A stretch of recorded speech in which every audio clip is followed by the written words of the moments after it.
Welcome to the Plugged In Show. So let's get started with your life prior to Snapdeal, Jaspers. Sure. So I actually started my entrepreneurial journey when I was in college in the US. I started a detergent company in my final year of college, and out of my bedroom, out of my dorm room, and then we took that product to about 4,000 stores in the US, and just completely bootstrapped. We did a lot of couponing and sampling for that product, and that was where the realization came. And, couponing and sampling actually work. So fast forward a couple of years, there was a lot of action in retail happening in 2006, 2007, a lot of investment happening, and we realized that there was going to be the same problem that happens in most developed markets in the retail sector, which was excess capacity getting built up in a short period of time, and then retailers get desperate, etc. So we saw the same problem happening in India. So we said, couponing and sampling could actually be a very effective way of driving customers and driving customer acquisition for these retailers eventually. Honestly, we did not know exactly what we were going to do when we started, but before I moved back to India around early 2008, end of 2007, we met with a lot of companies in the US in the couponing space. People who were doing internet coupons, mobile coupons, coupon books, just to learn if there's how their business has grown over a period of time. What we realized eventually was that once we started the business here, all of that knowledge had to be thrown out of the window.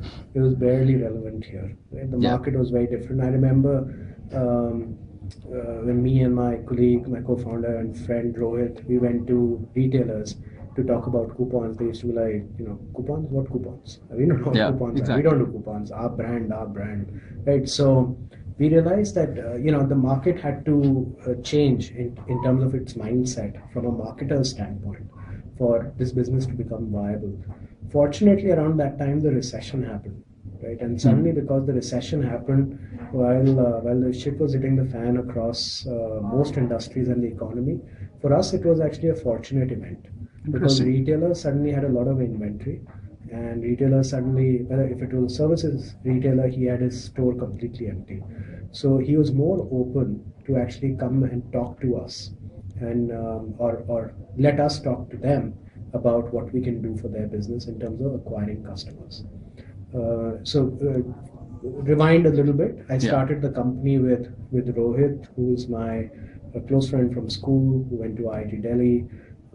And then used to work with Capital One. So we started the business together. We had always thought about doing something together for many, many years. Every time I was studying at Wharton, so when I used to come back to India in winters or summers, we would spend a couple of days just thinking about new things we could do.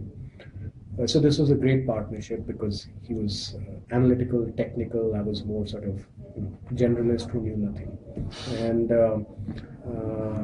so we started operations in about June of 2008, and we realized that in our kind of business, a single product company would never become a large business, and we realized that early on. And contrary to a lot of advice that a lot of people gave us, especially from the investment community, we said that this business, to become a large business in a reasonable time period, which is in our view was 5 to 7 years, we would have to take a portfolio approach. Right. And this business is going to be more of an offline scale marketing business as compared to a pure play technology business. And also because we didn't have any core technology skills between the two of us, we didn't really, the first instinct we had was not, let's build a website. Right. The first instinct for us actually was, how do we make money this month, right? And I think that helped us a lot because that got us to create cash flows very quickly in the business. And I think 4 or 5 months into launch, the recession happened, or the market really tanked in November. At that time we had started talking to some investors. We had a lot of interest, but the market just completely dried up around November of 2008.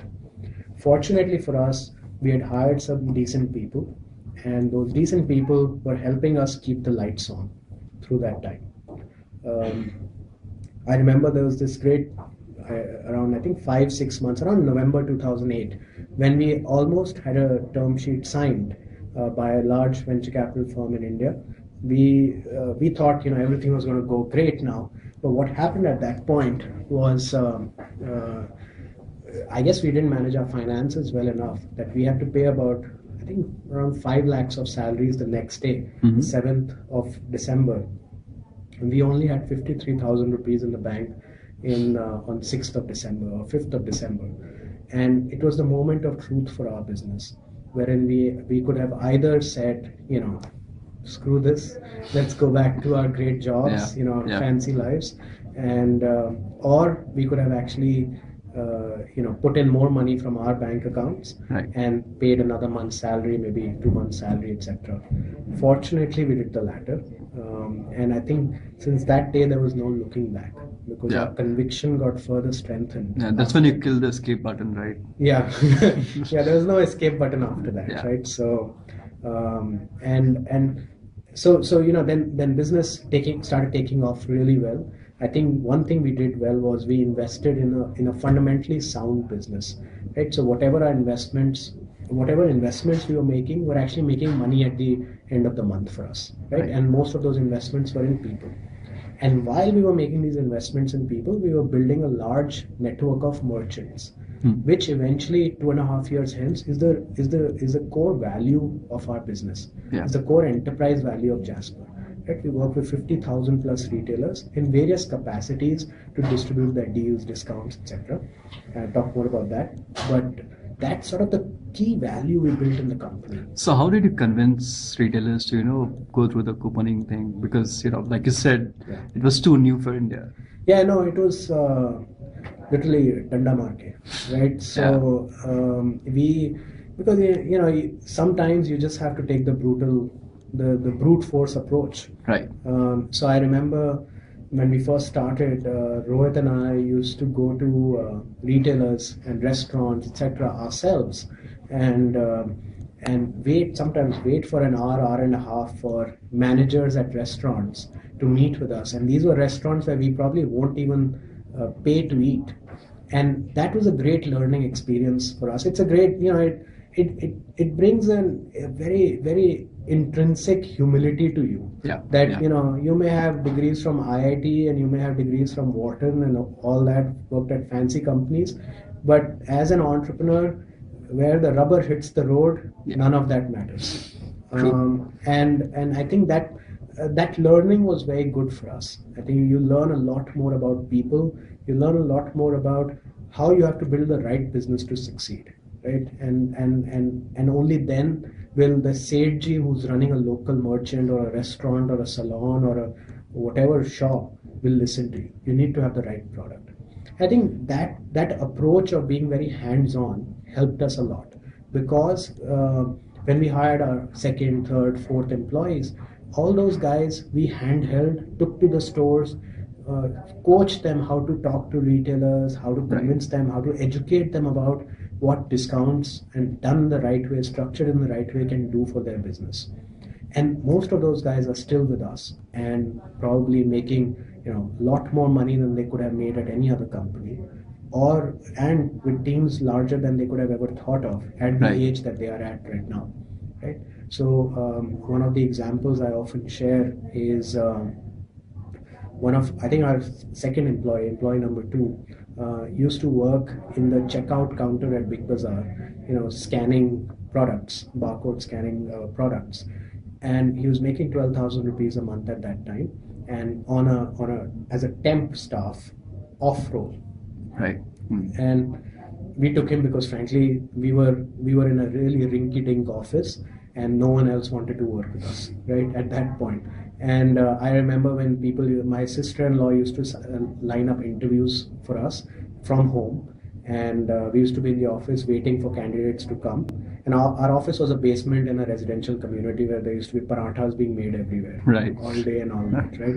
And I remember that many people seeing that this is like a residential office, they used to just run away from outside. They won't even come inside. Right? So we were in that phase of the company at that point in time. So at that point, they people, consumers, sorry, we thought anyone who wanted to work with us was a bonus. From that day to this day, that same guy who's still with us has a team of 15 people, makes probably 5-6 times what he made back then. Yeah. And to us, that's a real growth story. The growth story is not about the company usually, in my view. The growth story is about the individuals who've grown with the company. Right, and I think that the fulfillment that gives you as an entrepreneur is unmatched by if your revenues are good or you have good investors, etc. All that is great, but nothing matches the happiness you get when you're able to provide that kind of opportunity and growth to someone. Yeah. So we then started further enhancing the team, further constantly experimenting with new products, many of which failed also, of course, and brought with them some new learning experiences. So we started, I remember we started a product which was neighborhood coupon mailings. Right? Interesting. What was that? We used to aggregate discounts from local retailers, put them in an envelope, and deliver them to households in the nearby area. Okay. Right? So it seemed like an interesting business. So there's a business called Valpak in the US that has done this very successfully. And I thought, we were always of the opinion that India, these kind of businesses have to be built offline. Yeah. Right? Yeah. Just you need that offline presence. Not a lot of people were on the internet then. Now it's increasing.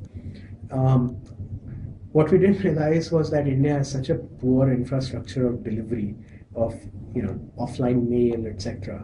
Yeah. And I remember we used to go on our rounds of audits to see whether they've actually delivered the coupon filled envelopes to the households in that catchment area. We used to find bundles of 100 envelopes sitting in some gutter somewhere.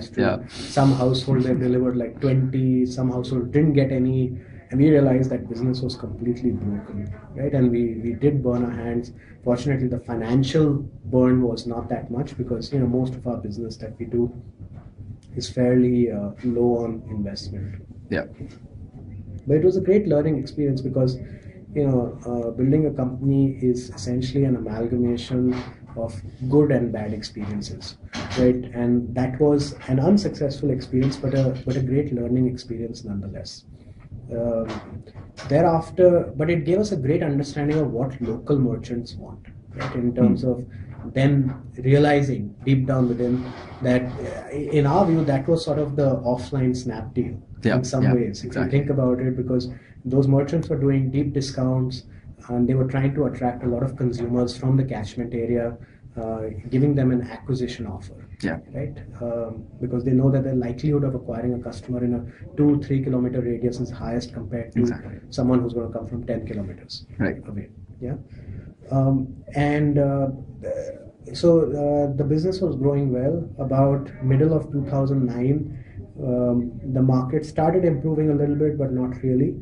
But we fortunately, I think some of the investors started seeing that we were building a good business for India, and we had put together a very good team, even in adversity, in terms of market conditions. And one very good investor got very interested in us. This was Vani Kola at Indo-US Ventures, and they backed us through our Series A, and which we closed, I think, about September of 2009. Right. And although it took a long time to close, just because in 2009 investors were being extra careful in doing any early stage deals. I think in 2009 a grand total of maybe 3 or 5 deals in India must have been done, and ours being one of them. And I think there was no looking back for the business after that, because we built some fundamental enterprise value in terms of merchant relationships, a team, offices, infrastructure, that eventually when we had some capital in the bank, we could really use it well. Right. Because until then we didn't have it, right? And when you don't have capital, you're always thinking about, if only we had capital, we would do this. Yeah. Now that you have capital, you already have all the ideas, right? From September onwards, as we started scaling the business, we realized that, at least our personal realization was, in our kind of business, setting up the second office is always the hardest. Now we have operations in 30 cities, right, and 4 countries outside of India, all in a span of maybe, we added most of that in a span of last 14 months. Interesting. Right? So first 18 months or first 16 months we were in 1 city, right, and then next 18 we went to 29 more cities and 4 more countries. Yeah. So what was the process like? That's what I'm saying. The adding the second city is the hardest, because the leap of faith that requires is the most significant, because you suddenly have an office, you have an asset, although it's on rental, but you have an asset, physical asset in another city that you are completely, giving the keys to someone else. Exactly. Right? Who you have never worked with before in all probability. Yeah. Right? Trusting them to do the right thing day in and day out for the business. Right? And, what was the background work, especially in terms of process, who you had set up in a company? Yeah, so not a lot when we first started, of course, but over a period of time we became very process driven.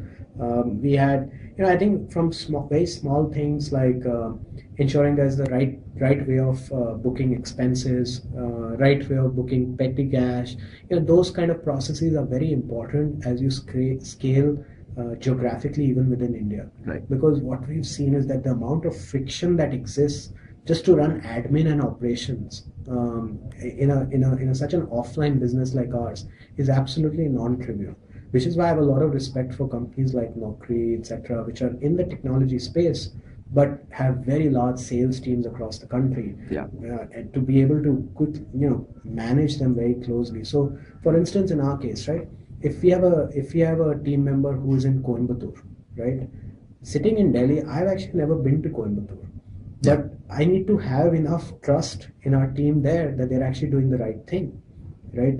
And that requires processes which cascade across the entire company and all its people. Exactly. Now, sometime around, we were in the couponing business. We had all these retailers, etc., etc. Sometime around, I think Jan 26th last year in 2010. It was Republic Day, it was in Offworth, and I were at Costa Coffee having coffee, and we often think about, what's the next new thing we could do. And there's this whole Groupon thing was happening in the US. There were a bunch of companies that were coming up in India. Yeah. And interestingly, we had actually heard about from a few retailers directly who called us or called our team members, saying that they had done some deals with a few companies, and they had seen 5, 7, 8 customers coming. Right. To us, that was like a watershed moment, right? That small businesses, small B2C retailers are saying that internet is getting them customers, quality customers. Yeah. And to us, that was like, my God, it is happening, right? It's like that movie 2012. Yeah. Suddenly the world comes to an end. This is kind of the world is being made now. But we said that, let's try this out as a pilot. Right. Okay. So we launched Snapdeal at snapdeal.in, right? Interesting. In 8 days. On 26th, we decided we wanted to do this. On Feb 4th, we launched it. And it was like really bad. It was a really bad product. I mean, it's just so hurriedly put together. We just wanted to get it out there. Yeah. Because we knew that once the product was out, we had enough strength on the merchant side that we would scale this up very quickly if it worked. Yeah. But honestly, we had no expectations it would work, right? We told one of our guys on our team who was good, who were working with merchants, etc. We told him, you work in a box and you don't tell anyone else that you are working on this. Well, then our culture is such that everyone wants to work on the new thing.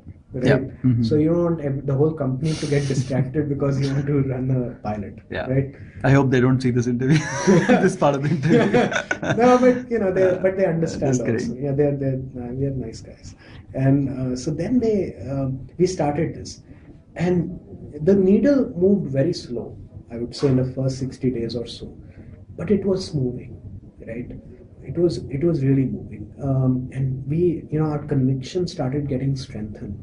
That this stuff can actually work if done right? So then we started putting in more energy behind it. We did some good hires on technology. Some very sharp people joined us on marketing, etc., etc. And the business around, I think, June, July started taking off fairly significantly. Wherein I think we started showing up on the radar more often. Right. Um, Fortunately, we had some capital from the Series A, which we hadn't used because we were a cash flow positive company. So we were able to invest some of that capital in getting on those people, because that was an expense we hadn't foreseen we would have to undertake. Yeah, Right? yeah. So it was not in our business plan. So that's where having some capital in excess buffer capital in the bank always helps, and I highly recommend it. And so the business started picking up slowly. Around June of last year, we started feeling that there were some clear gaps in our team for Snapdeal, and we thought that there would be a good opportunity to work with another company potentially in this space who had been in it for a while, and who we could partner with to build a much more successful business that we could probably build ourselves. Right. Right.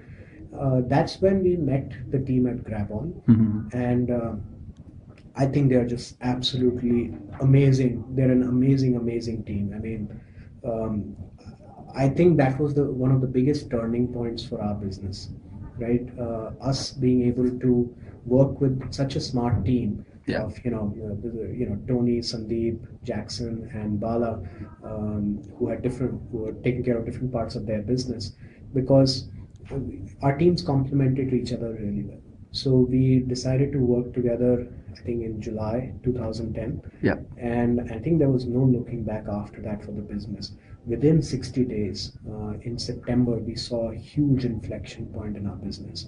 Right, our traffic just shot through the roof. Our sales started going up. We hadn't launched any new cities. We hadn't spent more on advertising. I think as a company, we started doing things, or as a service, Snapdeal, we started doing things in a much better structured manner. Right. And I think that played a very key role. Interesting. And each one of us, assumed very key roles in terms of, it was almost, I often think of our business, so we're actually 300 people, right? I actually sometimes think of our company as that movie 300.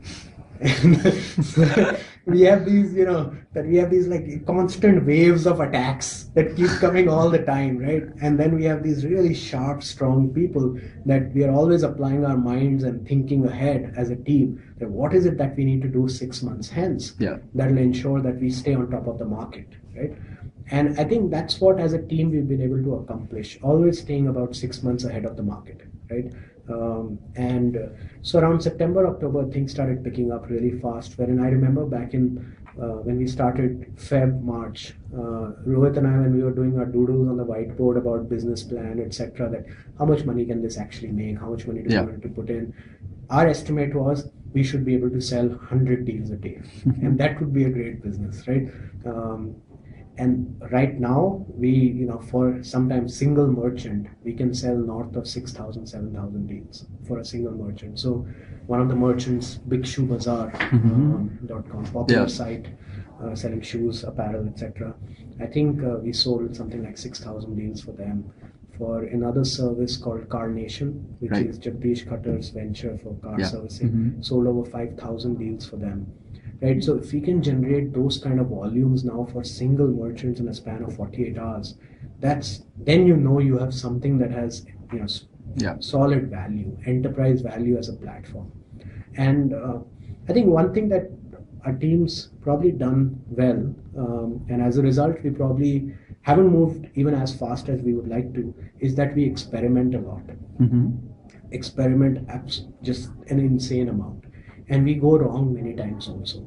But that's okay. And I think one thing that works for us is that we are okay with failing, making small failures along the way. Right. And I think that is very critical to any company's DNA. And that only comes when you have an inner sense of security. Exactly.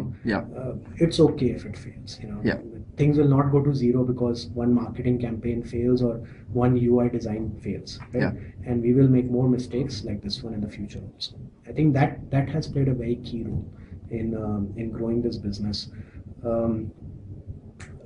So, talking about say Groupon's entry in India, so what's your take? I think that might lead to consolidation in this space, and what's your take on the entire deal of Groupon acquiring SoSasta and entering into Indian market?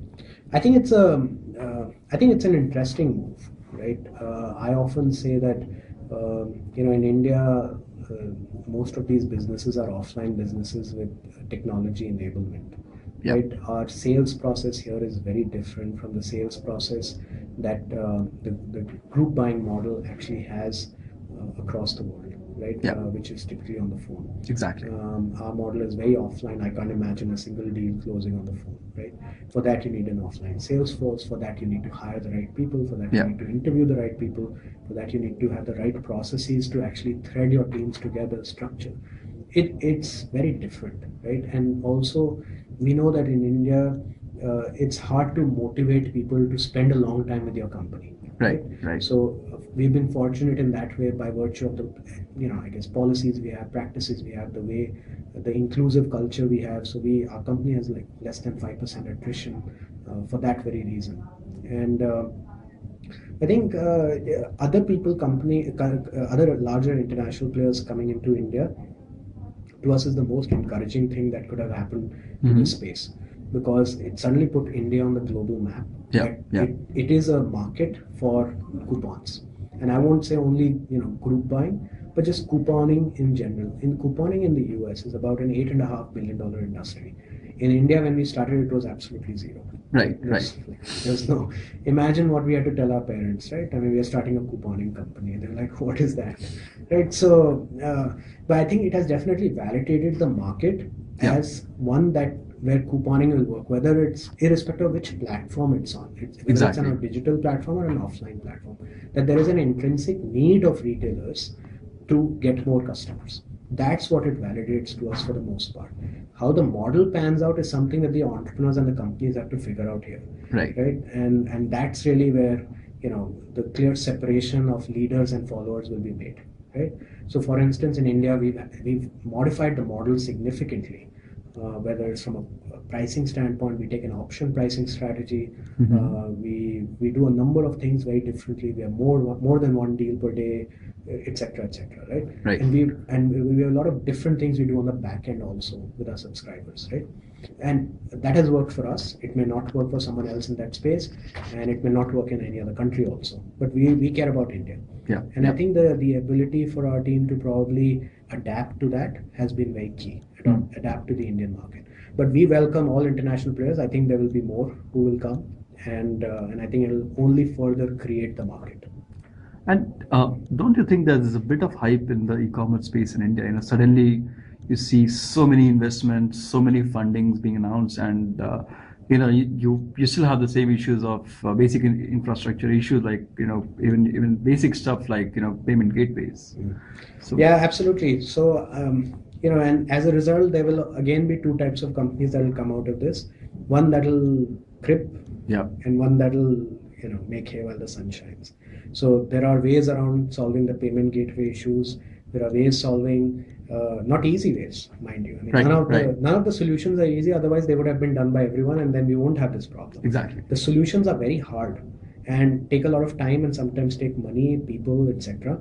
But these solutions can be found. So it's really a subject. It's a matter of your conviction, effort, capital, intelligence, persistence that will enable you to solve these problems. But there is a lot of hype around e-commerce, no doubt. But I actually tend to see the market always, what is it going to look like in texture, let's say 2 to 3 years hence. Right. I actually feel that we are currently in India in a stage which was very similar to the 97-98 of the US. Right?